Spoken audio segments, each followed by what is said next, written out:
Hi there, good morning, welcome back here on Prime Morning. If you just joined us here on the show, a very good morning to you. Want to believe you're doing pretty well and you are adjusting yourself to the new development in terms of economic hardship.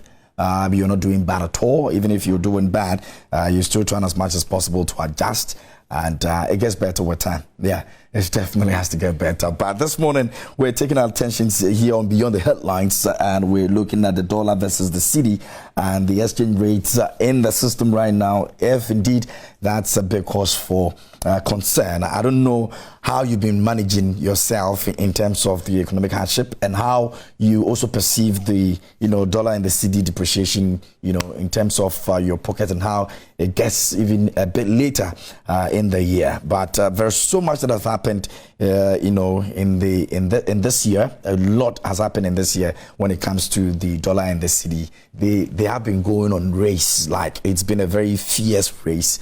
It looks as if that the cedi is not able to capture the dollar that we hope that it will capture. In the studio with me this morning, Cedi is a joint news journalist. He's here with me. Dr. Ababiu, an economist, will be joining us via phone to also share some thoughts here on the show. Now, my colleague Cedi has got the data, and he's going to run us through the data that we need to know when it comes to the cedi and the dollar. Bro, good morning, Abi. Morning, Charlie. Everything cool? Everything. The pocket is good? Well, I can't tell it against the dollar, so. It's been a very long race, It looks like it's on ending, and we're hoping that by the close of the year, things will get better. But you've got the data. You know what's happening on the grounds. Walk us through what is happening, what is likely to happen in terms of the data. What has been the way forward? So just last 2 weeks, we started seeing the dollar to the cedi leaving the 10 cedi mark. So it was gradually getting into the 9 cedi zone. We're all happy. At last we had some stability over there. But just this morning I was reading from Bloomberg, and the current situation is that it isn't only developing economies like ours suffering this hard depreciation rate, but now developed economies as well. So it means if you look at the dollar to the euro, the dollar to the pound, the dollar is actually beating everybody on the international front. So it isn't only the cedi currently, but the dollar against every other currency. But what makes our situation a bit worse is that this is the time we are supposed to have some stability before we even go into this purchasing period for December. Yeah. But at the moment when I was coming to the studio, I was checking the current market rate for $1 to a cedi, and it's about 9 cedis, 99 pesos, almost 10 cedis again on the average. On the average. But just yesterday it was around some 9 cedis, 98 pesos. It means it has appreciated marginally. And we're happy when we all had that, that stability the beginning of last 2 weeks and this week. But it seems that the movement has been, cyclical. It's been like a serpentine movement. It hasn't really been stable. You wake up, it's around 9 cedis, 96 pesos. Oh, you're okay. The next morning, you are up, it's around 9 cedis, 99 pesos, almost close to the 10 cedi mark again. So the story of the cedi being stable in this moment hasn't really been stable at all in terms of we having a smooth path for the cedi to actually follow. It's been a cyclical movement. Just like I said, you are not seeing it plateauing for us to have that kind of appreciation we have. But if you look at how much the cedi has actually lost to the dollar since the beginning of the year, it's now heading close to some 46%. Whoa. If you do the nominal calculation, more than 46%. And on the appreciation bit, there's nothing to write home about. So if you merge the two, you realize that how much the cedi has actually appreciated this year is not enough to even offset 5% of the value that it has lost the year. Wow. Yeah. So I'll be going to the touch screen to do some analysis on the current trend we have when we talk about the dollar to the cedi. So KMJ, we don't print dollars here. Okay.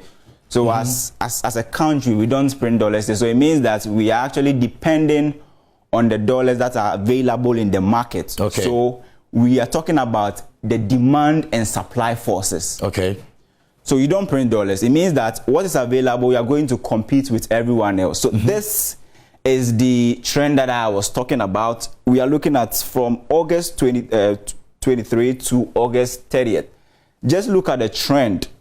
Just like I was saying, it's been a cyclical movement. Yeah. You've not really seen a smooth path.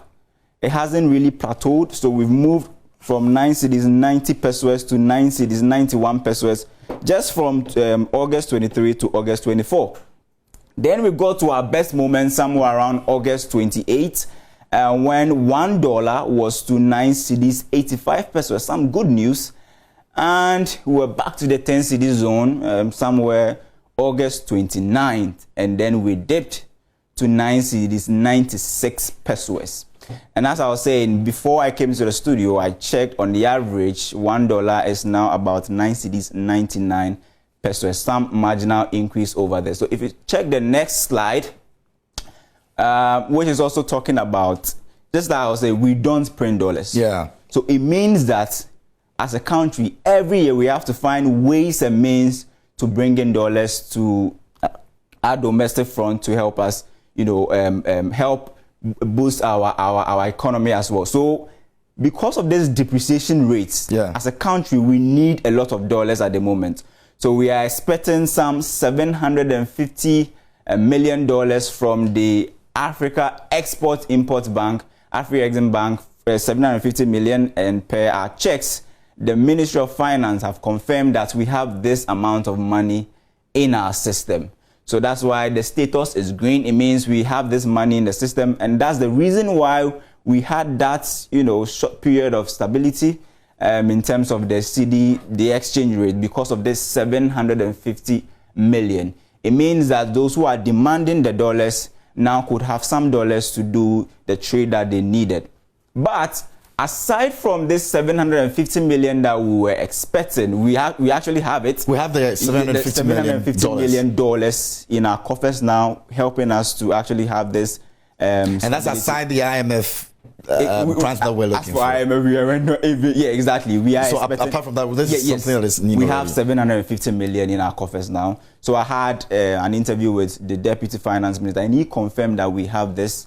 And it's partly the reason why we are having the kind of stability. We are not seeing the dollar moving further into the 10 cedi zone. Oh, it's been there already. It's been there already. So we actually also expecting 250 million from the MLabs. But this money has been blocked by the minority, saying that the kind of conditions that are attached to this, the loan, is something that we cannot really have as a country. So they blocked this 250 million alone. It's still before Parliament. We are hoping that probably it will be approved so we can have together $1 billion US dollars in our coffers.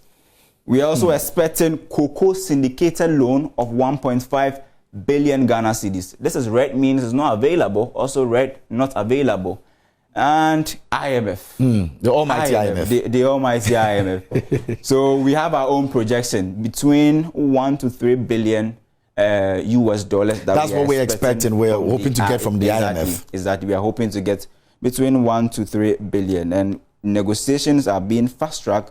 The IMF boss actually said that, you are experiencing your current economic situation not because of bad policies, but as a result of exogenous factors, the Russia-Ukraine tension, COVID-19.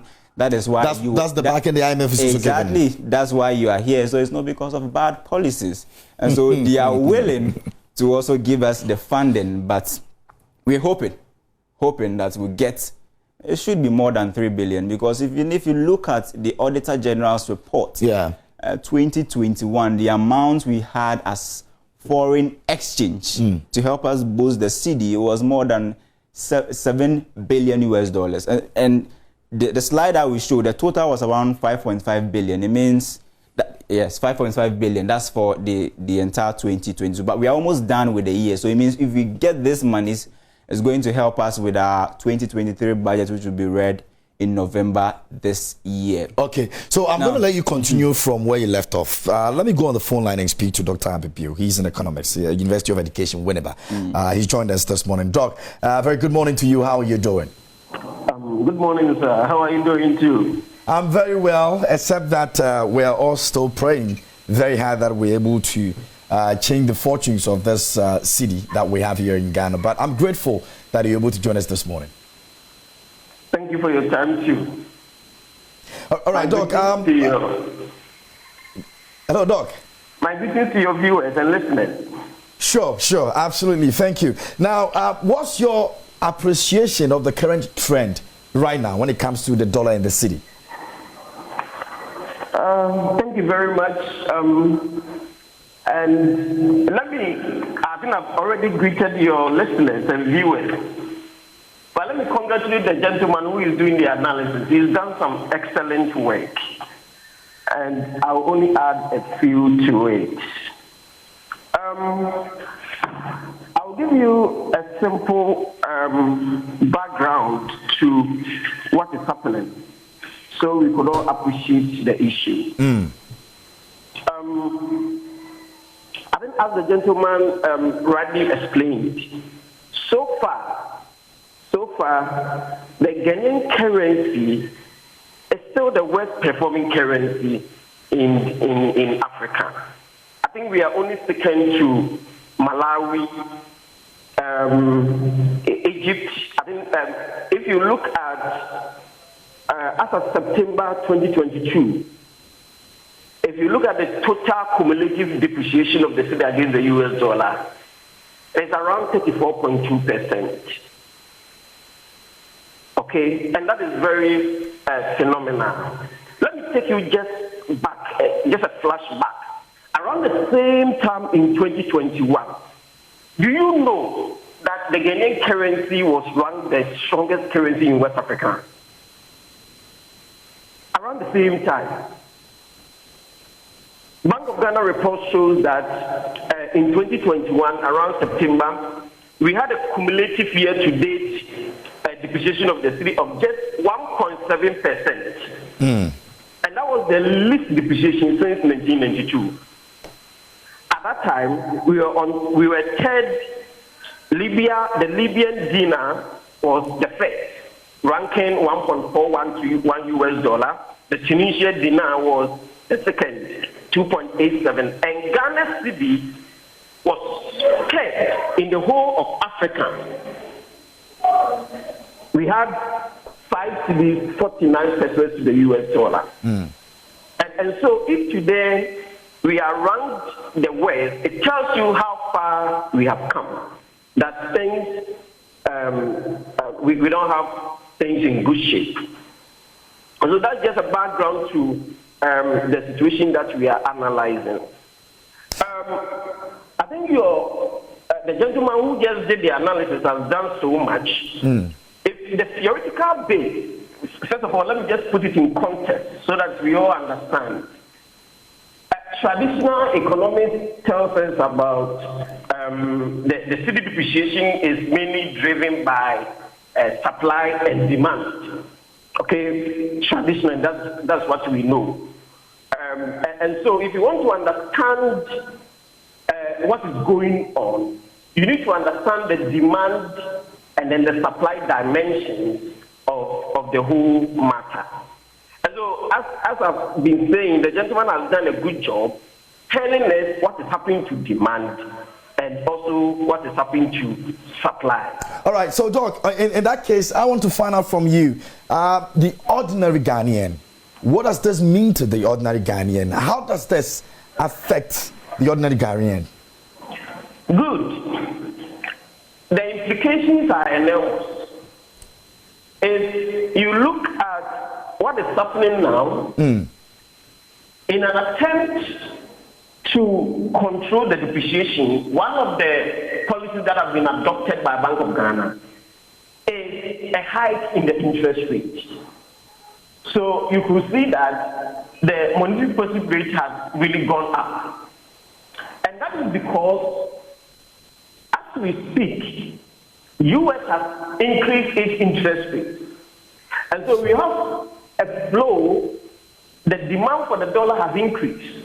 A lot of investors, and if you look at what is driving the demand for the dollar now, it is because most investors are moving their money into the United States and other countries.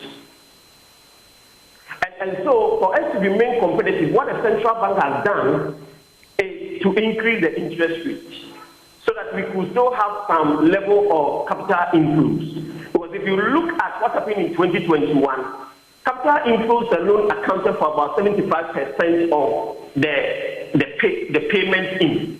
And so we still have to make sure that we have some capital inflows. And that reaction from Bank of Ghana is one of them.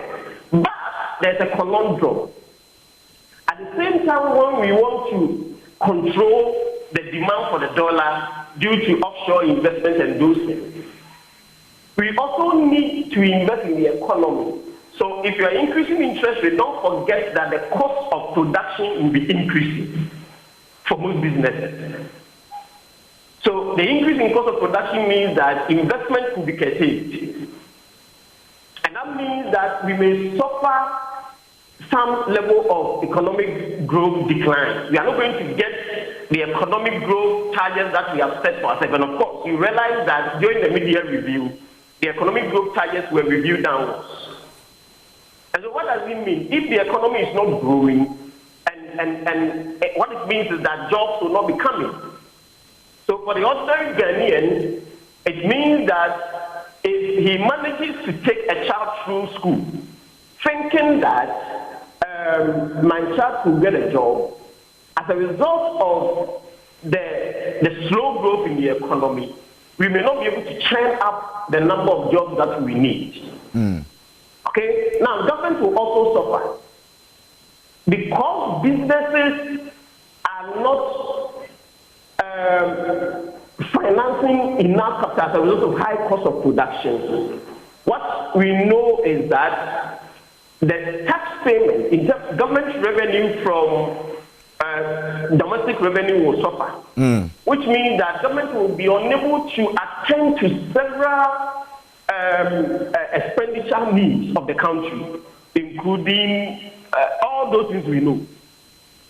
Even including the free SHS, we could suffer already. People are asking for a review of the policy because of revenue problems, the ability to finance the project. Also, as we speak, a lot of payments have not been done. Payments that should go into several sectors of the economy in order to prop up the economy has not been done. For example, this year you realize that payment to those who deal with fertilizers and other inputs, it didn't go. And so most farmers bought fertilizers at the market price. Most farmers bought fertilizers at the market price. And I happen to be one of them. Last year, as a result of government subsidy, I bought fertilizer, a bag of fertilizer for 100 Ghana cedis as a result of the subsidy. This year, the subsidy didn't come. I bought the fertilizer for 400 Ghana cedis.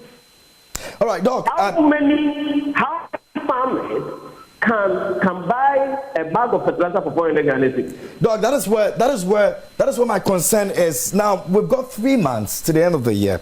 I'm going to come back to you and find out the risk involved in all that we are seeing right now. I'll come back to you and find out what we can do, or if it's even going to get worse. What are some of the things that we should be looking at, or Ghanaians should be embracing themselves for? Now I'll get back to Kofi right now. Kofi, we have the declining international reserves, and this is in $1 billion.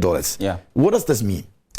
Your reserves is actually the amount of foreign currencies you have as a country for you to give out to those who are importing crude, petrol, those who are bringing in pharmaceuticals and other things from other foreign currencies. So this is the amount of dollars we have in Bank of Ghana's coffers. So we began the year with reserve of $9.8 billion US, almost $10 billion US. That means Bank of Ghana had in their coffers about $10 billion US to give out. You remember that government itself will need some to pay, the interest on their loans that they've taken from foreign bodies. Now, this has been declining from the 9.8 billion to now 7.7 billion. This is even as of June. If you look at the trend, you can actually see that this 7.7 billion we are seeing there has actually declined to probably now some around 6 point something. Because we're in September now. Exactly, we are in September. So we've never seen a rise of this. It's always been in the beginning of the year. Since the beginning of the year. Since the beginning of the year. And this poses a lot of pressure on you if you are running such an economy. Now there's a problem, and Doc actually said it, that US is currently doing what we call monetary tightening. It means US is telling you, hey, you have $500 million with you. The money you have with you now, you are better off if you give it to me as a government, so that the next 3 months, 1 year, I'll give you, let's say, 600 million. Okay. So what is happening is that those who are having dollars currently, US is telling you that I have a very lucrative interest rate for you. So what is US saying? Bring your dollars to me.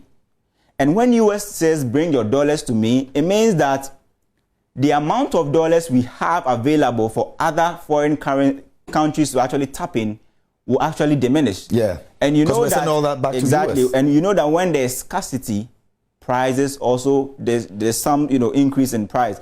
So what US is doing right now is that they want to make sure their inflation rate comes down, because they are hovering around 8.5% of inflation rates, and they call it high. We are doing 31.7. We say it's a bit okay, but USD 8.5, they say is really high. So they are doing monetary tightening, and that's the same thing Ghana is actually also doing. That's why we've raised our policy rate by some 300 basis points to now 22%.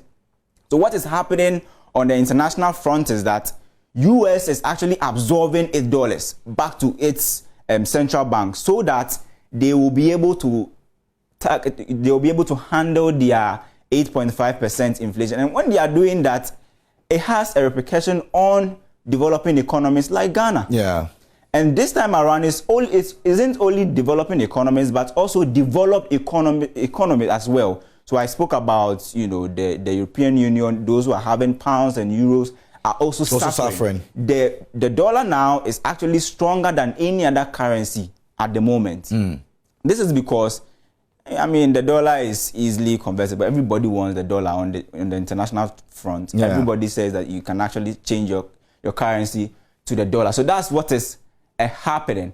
But if you look at the next slide, it talks about... Okay, can we get the next slide for us to take a look at that as well? I just wanted to... Okay, so that's, This is actually the previous one, but... can we run the one before this one? No, this is the first one that we back, had. If you can go forward. I was just saying that... What Ghana... Is that what we need? Let's have this. Okay. Let's have this. This is actually our foreign liquidity pool. Simply means that this is the amount of dollars or any other foreign currency Ghana actually is having in our coffers. So what is happening is that Bank of Ghana will strive to go and get some money, some dollars, and they'll pump it into this pool.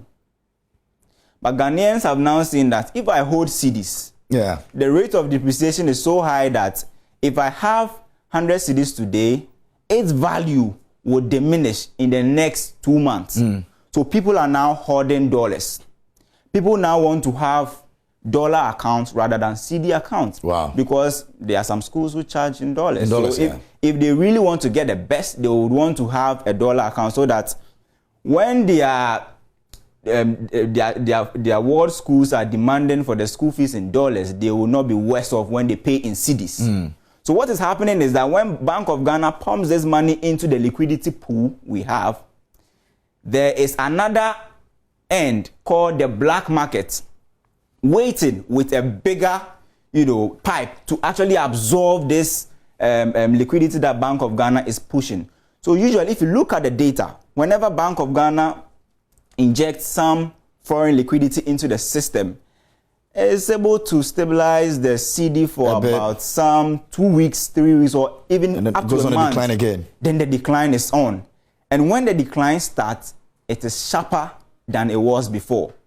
So the current problem is that US is actually tightening their monetary policy, and there is also a heavy hand being placed on our foreign liquidity pool by the black market. People are waiting at the other end to make sure they pull away from the economy what Bank of Ghana is actually injecting. So Bank of Ghana is doing their best, but as a country, there are also other people in the black market who are also either hoarding the dollars or having these dollars so that they can exchange at higher prices. Now, because of demand and supply, if not for demand and supply, we wouldn't even have black markets. Market in the first place. Okay. Exactly. If Bank of Ghana is able to give everybody the dollars they need, I'm not sure people will go to the black market to go and buy dollar at 10 cedis. Mind you, the 9 cedis, 99 pesos we are talking about. It's when you're dealing with the banks? Exactly, the average rates. If you go to the black market, I'm sure there are still people selling dollar to the Cedi around 10 cedis, 40 pesos. And this is because of simple demand and supply situation. There are people who want the dollars, but they are not getting it. And so they will fall on the black market and then get it at a higher rate. And all this is fueling the kind of depreciation trajectory we are seeing as a country. But we really have to bring in some policies, because what is happening on the international front we'll see the rippling effects very soon in our economy. We should make sure by the end of September we have the cocoa syndicated loan of 1.5 billion cedis in our coffers, so that when the demand side increases, we'll be able to actually offset the kind of pressure is being put on the supply. Okay. So this is what we are expecting. I am hoping that by the end of September, we should have this 1.5 billion cocoa syndicated loan, so that it will come and complement the 750 We'll see how much influence it will be able to have in the economy when we come back. So you can let us know some of the things that we can engage in as a country if this money drops, because that's as it stands right now. We have the 750 million in the country right now, which has not been able to do even much. 1.5 billion is a bit higher. Exactly. I mean, what if you compare that to 750? But we'll look at how we were able to use that as a country to make sure that we're able to generate something. But let me go back to Doctor. If you just joined us here on the show, by the way, this is Beyond the Headlines, and we're talking about the Cedi and the dollar and how it's been able to depreciate over the period. Now, do not forget that the Cedi to the dollar rate in January 2022 was around 5.9 Ghana cedis as to the dollar, and so in February it came all the way to 6.6, and then in March we had around 7.1, and then also in April we had about 7.1 as well. It was still within that range up until the time that it got to 7.14, which was in somewhere in May. Now, my colleague Kofi Ajay has given a rundown of how the decline has been over the period, but Doctor is so on the other side also explaining to us from the economics point of view how this is going to affect the country and the individuals as a whole. Now, Doc, earlier, if you can hear me, I wanted to find out. Doc, are you there? Yes, I can hear you. Great. Now, Doc, I wanted to find out, we've got 3 months to the end of the year. I don't know what this means to you in terms of what we're experiencing right now. What should Ghanaians do, or how are we supposed to brace ourselves in the coming months with the speed at which the dollar is running from the city? Thank you. I think fortunately we are having the supply side improving as the first presenter said. We have the $750 million exactly at least bank. So that is going to improve the situation a bit. The depreciation is going to slow down. So we are going to have, even if we are having a depreciation, it's going to happen at a decreasing rate. That is what is going to happen. And if, as you rightly said, if the 1.3 billion cocoa syndicated loan hits BOJ accounts, that is also going to help improve the situation. And it's going to cause the city to appreciate a bit further. If we are able to reach the deal with IMF so that they start disbursing the 3 billion facility, we could also have the Cedi stabilizing against the US dollar. But we don't know what is going to happen what is happening as a result of international shock. It is exogenous. And so we don't know what is going to happen next. in future. Nobody knew that we were going to have the Russian-Ukraine war. We thought COVID was just what we were going to encounter. And so due to the fact that our economy is not shock-free and also it's not shock-proof, we actually can't bank our hope on some of these things, especially in the long term, in the medium to the long term. But perhaps in the short term, these facilities that we are having could help to slow down the depreciation. But the future still doesn't look so good because our economy is not shock-free. Okay. We are so dependent on imports, and any external shock will take us off from our real. And so I do not see that we can breathe a sigh of relief for now. For now, we all have to bank our hope on the fact that the Concourse syndicated loan will come, the IMF deal will be reached, and we will have some more inflows. And also, we will not experience the war in Ukraine will not escalate, because if it escalates, things will get worse, especially on the commodity market. Okay. I think I was going to give you statistics on our dependence on Russia and Ukraine in terms of oil and especially fertilizer, which are key inputs for production in Ghana. And so, to the extent that the war in Ukraine escalates, then the economy will be thrown out of gear. Doc, despite all that we have. Okay, Doc, one more thing that I want to find out. I mean, I want us to shift our attentions from all of the above into looking at policies and governance and how we've been able to manage the economy over the period. I mean, we're looking at from January up until now. There has been certain policies the government has put in place, certain monies that have gone into certain places where individuals have complained. I mean, as it were, it's some of the reasons why we've gotten to where we are right now. I mean, let's look at the IMF and their decision of helping Ghana. It's because there's been war, there's been that. I mean, they are supporting government and all of that. You're an economist. From your point of view, you think that over the period, if we have even 750 million, 1.5 billion, and all of these coming through, if the government is not looking at it from the perspective of making sure that the economy is managed very well, are we not going to come back again after all these monies and still complain that, yes, we have 750, we have this, we have that, but we're still having this issue of depreciation and the hard hits that it comes to the individuals in terms of governance? Yes. Yes, we have to be very prudent with these monies that we are having. And I think yesterday I read one gentleman commented on this 750 million facility, how it will be expended in the economy. And of course, the money that we expect to come. We expect that government will strengthen its efforts, the policies that it has initiated. For example, if we are able to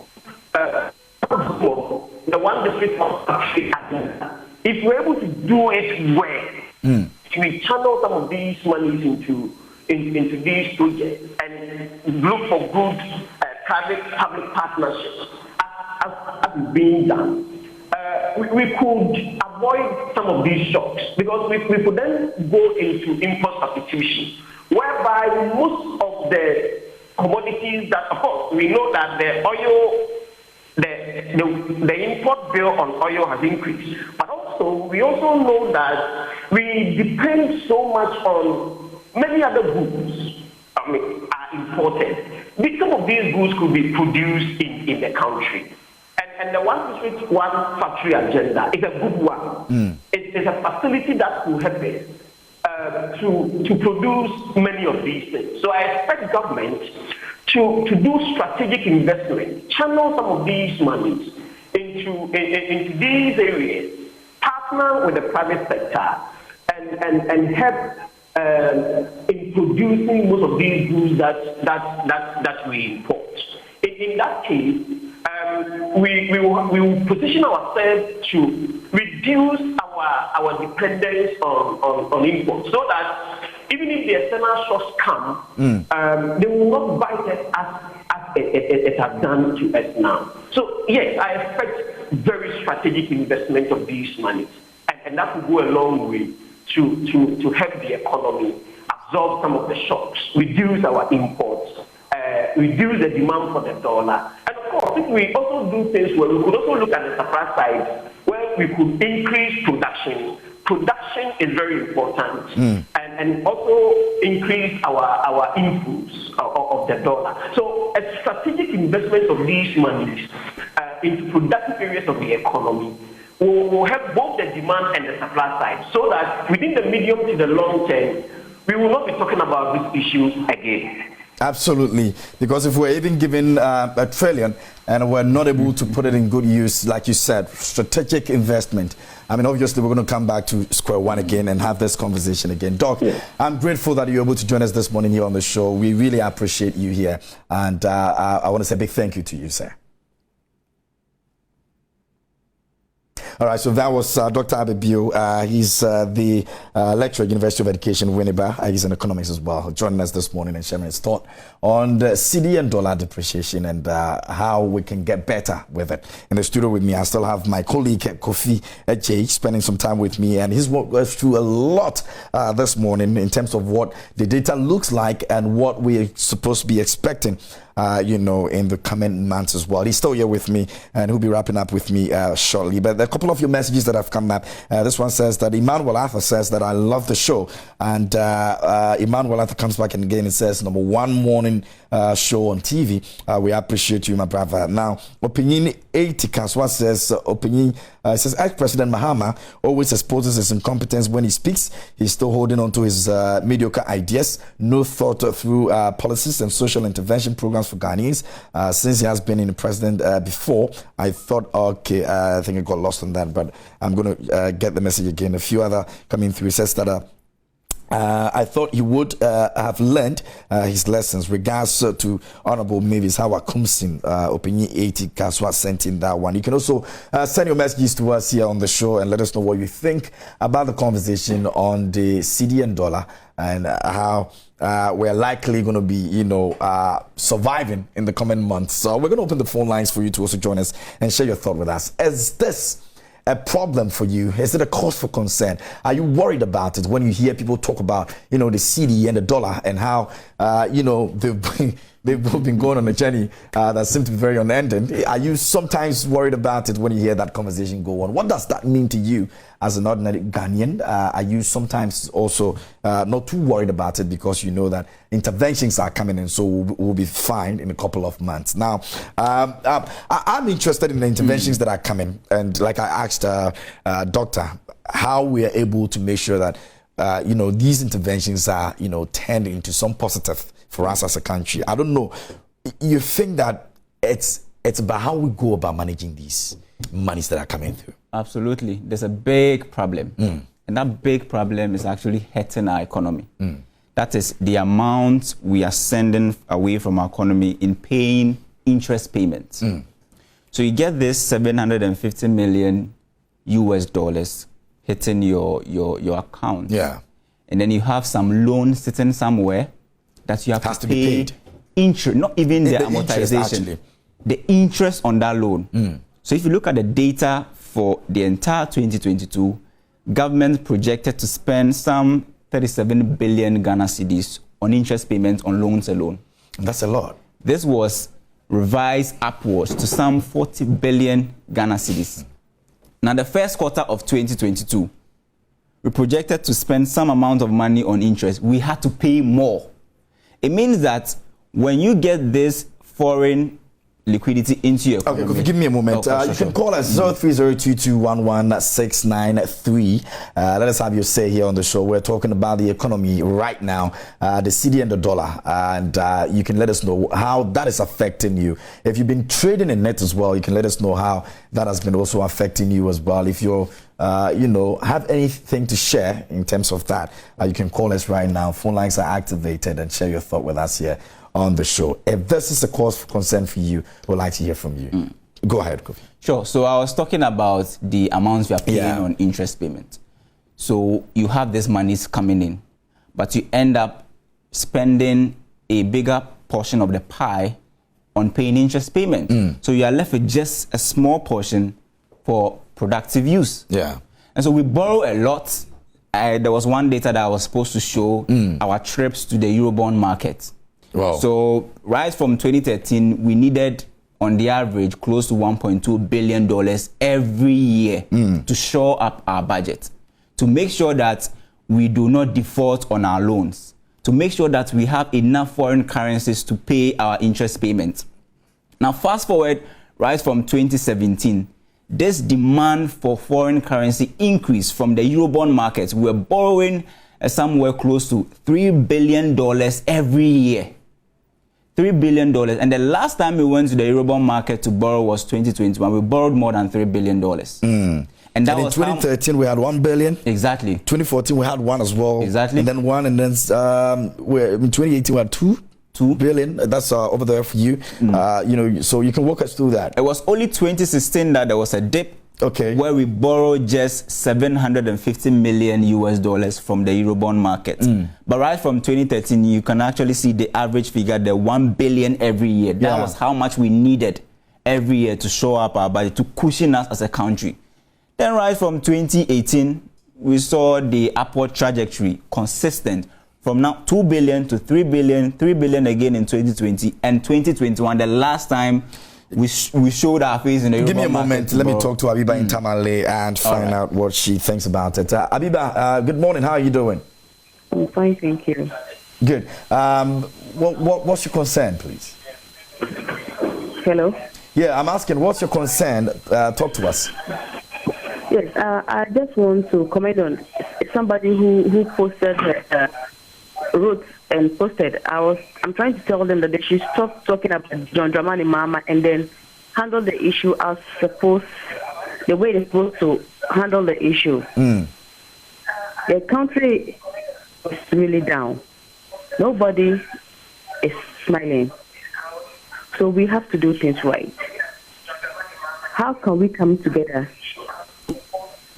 and work together as a country and then go to him as an ex-president for him to actually give us the clean way, because he has that experience and he has managed the country before. As a vice president, he became a president, and he has done a lot for the country. The country never went into this shambles before. So if we keep on condemning him about he saying the right thing, they're not doing the best for the country. The country, we have to consider everybody in the country, not just a particular, session, because those are the top that don't feel what we are feeling. That's what I have to say. People should stop condemning GM and do the right thing. If they have that law, they should go and speak to the right authority to fix the country. Okay. I'm a mother. My children are in school. There's nothing like free education.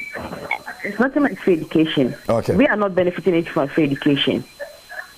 So we should speak the truth and then think about how we can fix the country. This is Ghana. This is our country. Whatever I thought GM did, he did to help the country. So people should stop condemning him.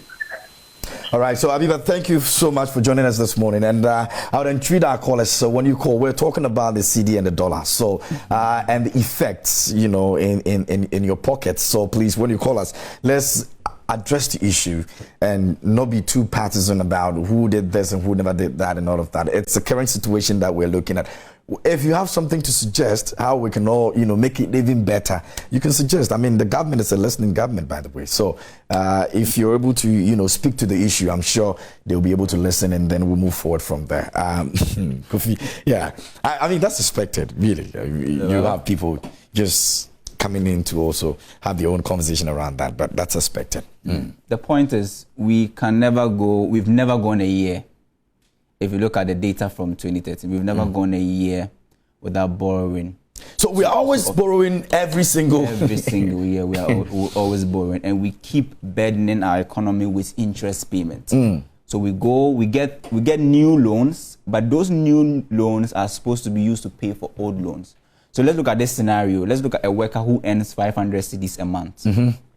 He earns, that's his income, 500 cedis, but his expenditure is 700 cedis. That's what's happening to Ghana. Our income is less than our expenditure. So this year we want to spend close to 137 billion Ghana cedis. But we are saying as a country we can only raise 100.5 billion Ghana cedis. That's giving you a deficit of about 37 billion Ghana cedis. Who is going to fund that 37 billion for you? Yeah. It means you have to look elsewhere. Your domestic markets, you have to look to your domestic market to borrow. Okay. Look to the foreign markets. Kofi, let me speak to you, man. I'll be doing this with you, so please forgive me. Emmanuel. Hello, Emmanuel. Good morning. Morning, sir. I hope you're good. Fine, sir. Good. Please talk to me. Yeah, let's see. When we are borrowing, the borrowing of dollar, yeah. How did it affect our city? How does the borrowing of the dollars affect our cities? Yes, please. Okay, that's what you want to know. Yeah. Okay. All right, so we'll get that clarification for you. But you can also join us here on the show. And, well, we're talking about the cedi and the dollar and all of that. Alasan from Tamale. Alasan, good morning. Good morning, sir. How are we doing, sir? By the grace of God, we're good. Yourself? By the grace of God, we thank God. Awesome. Please talk to me. We are in a situation where we are looking for ideas or observation or how one also think. Yes, we're talking about a depreciation of dollar and cedi against dollar. If we try to live like a Ghanaians, we'll be able to solve the problem. Is it that we don't have the dollar? We have it in the black market. Why is it that we cannot find the dollar in the banks, but we can find them in the black market? Where did the dollar go to the black market? Going into the bank to look for dollar, they direct you to a person outside. But on the news, on the analysis, they show the prices, how they sell it in the bank. When you get in there, you can find it. When you go to the black market, you will get it find it double. Why? Okay. Kofi will have an understanding of this. I mean, and that is very true. Yeah. I've had friends of mine go to the bank and they get there and they say, oh, the bank doesn't have dollar and all of that. But there are people they can call on the black market and they'll bring them the dollar. Well, it's true because we just said it. The basis is that, the genesis is that there is a huge difference between how much Ghanaians are demanding versus how much the banks have to supply. So if there's a difference or a deficit, so the demand is higher. It's higher. The than bank doesn't supply. have what the individuals are demanding. Okay, Abdul Karim is in Tamale. I think we've got a lot of calls from Tamale this morning. People of Tamale, how are you doing? Abdul, if you can hear me, good morning. Good morning. Trust you're good. Hello, good morning. Yeah, good morning. I hope you're good.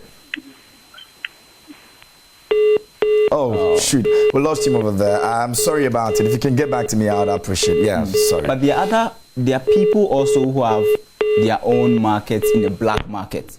Oh, there's a market in the black market. Yes, so they are in their respective banks. They know if you come and they tell you they don't have, they will direct you to a certain person so that they can profiteering. They can actually benefit from you going to the black market. Pardon me, Yusuf, Yarifa. Joseph, hello. Sorry. Good morning. Joseph, good morning. How are you? Yes, sir. Doing fine, and you too? By grace, we're good. Please talk to me. Yeah, a good show. Thank you. Discussing our economy. But I think a way out, like someone earlier, indicated, is for the Bank of Ghana to make sure that the dollar is sourced from there, from the banking system, and not outside. Secondly, Ghanaians must learn to consume what is of Ghana, what is useful to us, and not importing. The importation level is what is killing us. We must be content with what we have here, make the and this new industrialization policy, let's all come together and support it and not politicize it. Okay. Hello, yeah. Okay. Many thanks for your contribution. We appreciate you. Rexford is on the line as well. Rexford, good morning. Yeah, good morning. How are you doing, sir? By His grace. Great. Good to have you on the show. Please go ahead. How is Ghana? Okay, so that's a relief there. I think at this point we needed that. Thank you. Yeah. Thank you for Really, asking about Mother Ghana. The whole point is Kofi has done well, but the black market situation. Yeah. Even if the country, our demand is higher than the supply, the bank cannot supply it. But I have a feeling that the little dollars we have at the bank is now sent to the black market. Since our demand is higher, it's sent to the black market, and still Ghanaians goes there to get it from the black market. So I'm sure some people are really behind. We must come clear. We must be frank. We must help our country as Ghanaians. Thank you very much. Thank you very much, Rexford. The last one is that let our politicians know that we must not lie our way to power. If not, that situation will get worse. Thank you. Many thanks for joining us this morning. We appreciate you. Thank you, sir. Yeah. Kofi, so yeah, you rightly mentioned. A very good point. Yeah. You know, at the banks, the rates are regulated. You can't, if the bank is selling it at 9 cedis, 99 pesos, you, the individual, can't say, I'm selling to you at 10 cedis or 8 cedis. Okay. And does that run through all the other banks as well? If the bank is selling for this, it runs through all the other banks? No, the rates may be different. Differ? Exactly. Oh. So it means that, you know, you can have the regulation at the banks, but if you go to the black market, who is regulated? That's why we call it black market. There is no regulation. I sell to you based on the mutual understanding we get, just like we go to the market and buy clothes. Okay. Exactly. I will meet you halfway. You also meet, when we are at equilibrium, then I'll say, I'm okay. And once there's demand for it, you end up even getting it for a higher price because you want it. So you are willing to pay any amount for it. But when you go to the banks, it is regulated. The kind of demand they have at the bank is actually less than probably what we even have in the black market. So people are actually hoarding the available dollars we have because now the dollar has become an asset. People are investing in the dollars because they know that if I invest in, let's say, $5,000 now, by the end of September or by the end of November, I will be reaping somewhere around 5,500. Yeah. I've not really done anything, but that's my profit. And so people have the dollars, they prefer to keep it rather than to send it to the banks for Bank of Ghana. Remember that Bank of Ghana doesn't print dollars. Bank of Ghana will depend on what the forex, are actually, the forex bureaus are collecting from the market, and also what we are getting from cocoa, our export of cocoa, gold, and crude oil. If you look at the data, aside from the fact that we get dollars from borrowing, we also get dollars from these primary commodities that we heavily depend on. It's something that we have to look at. Okay, we'll look at that. But let's get to Abdul Karim. If you can hear me, good morning. Yeah, good morning. Good to have you on the show. I hope you're good. Thank you very much. Thank you very much. Yeah, I'm really so much grateful for this particular program. But from the look of things, I would suggest government should step in. Because looking at the country currently, it's like we import more than what we export. And that is what is causing the depreciation very low.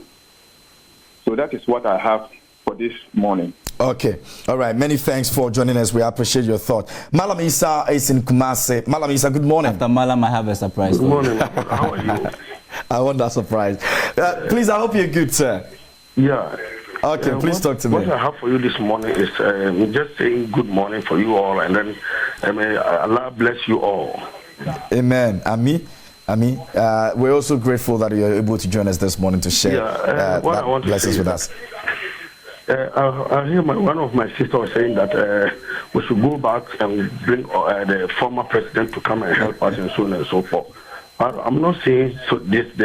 What I want to say is that we should go back and make sure we fund some of the economists, those who are economic, know better about economics, so that they will come and help us to know what we have to do. But to go back to bring somebody to come and do, I don't know. What is it coming to do for us again?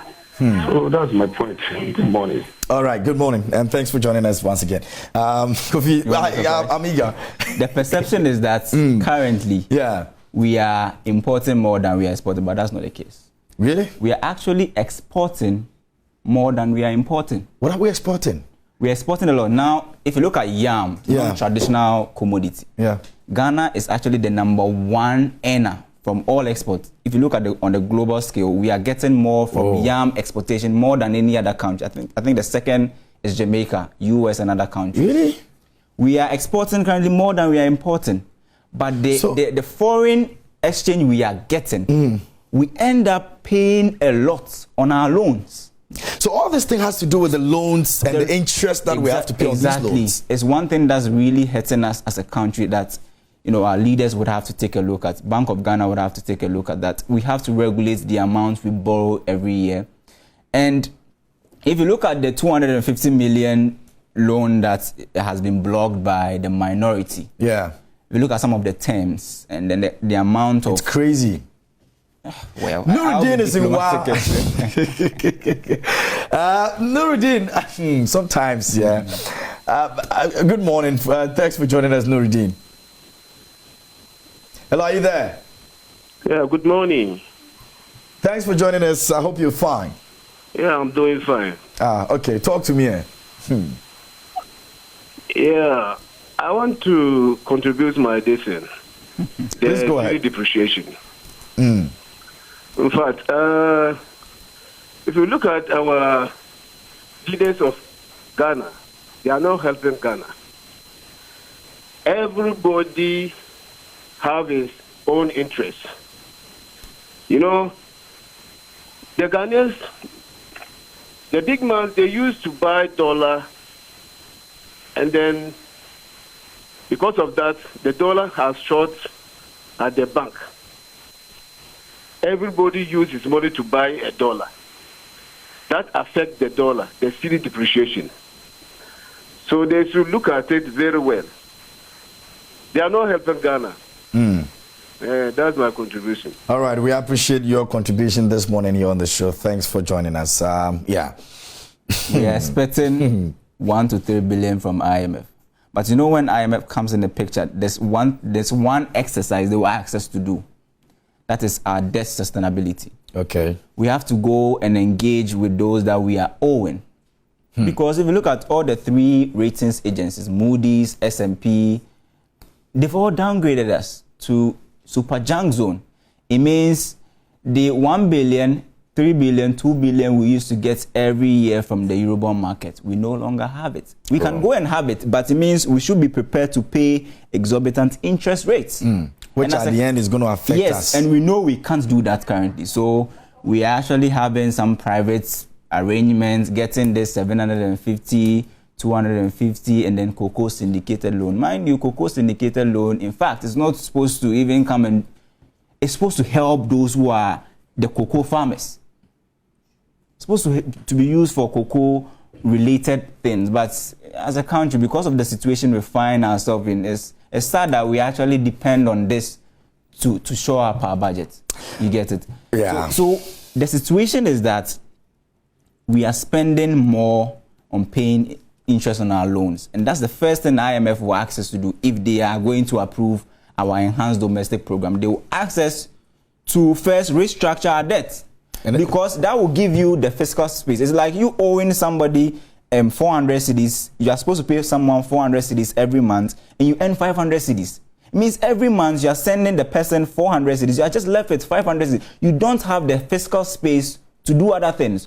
So the IMF is going to say, restructure your debt so that you can have that fiscal space. Else, when I give you the 1 to 3 billion, you are going to use to pay interest. And that's going to be another difficult conversation to have, because the question is, are the leaders ready to go back to the, those we're owing and say that, okay, this is what we have, this is how we want to go about it, this is, what we're projecting and all of that. That's another conversation that I'm sure we should be looking at, because it's one of the reasons why we can get better with all of these, loans and borrowing and everything that we're going through. It's not bad to borrow, but you know, if you're borrow borrowing, for productive, you know, fine. exactly. When you borrow to pay loans, that's bad. Kofi, thanks a lot for joining me this morning. You've been really practical and helpful in this conversation. We appreciate you. We hope you're back again soon to let us know what exactly the situation will be looking like in the coming weeks and months. Here on Beyond the Headlines, that's how we draw the curtain here on this very segment. The next segment coming up is the Let's Talk Relationship. We're looking at the role of the church in marriages. You can send your messages to us ahead of time. Let us know what you think. If you belong to any church, you've had any experience about your church and how they deal with marriages and all of that, you can share your thought with us. Our social media handle is Joy Prime TV on Facebook, Instagram, and then on Twitter as well. You can also join us via phone calls when we open the phone lines eventually. Many thanks to Kofi for coming through this morning. He's with us here at Multimedia Group, and he's with Joy News, spending some very quality time with us here on the show. Many thanks to Dr. Abba Bio. He's a lecturer at the University of Education, Winneba, also spending time with us. He's an economist. We appreciate you gentlemen for coming through this morning right here on Prime Morning. We're coming back with some more right here on the show. Stay with us.